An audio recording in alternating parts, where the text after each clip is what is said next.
नर्मदे हर ये अमरकंटकचं जंगल आहे.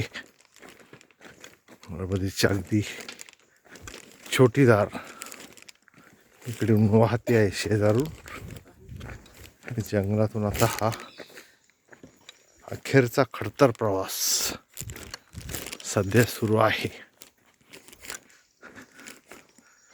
छोटीशी पायवाट, घनदाट जंगल, हे अमरकंटकचं जंगल आहे.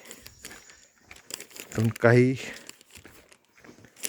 तासाच्या अंतरावर नर्मदेचा उगम आपल्याला पाहायला मिळणार आहे. नर्मदे हर.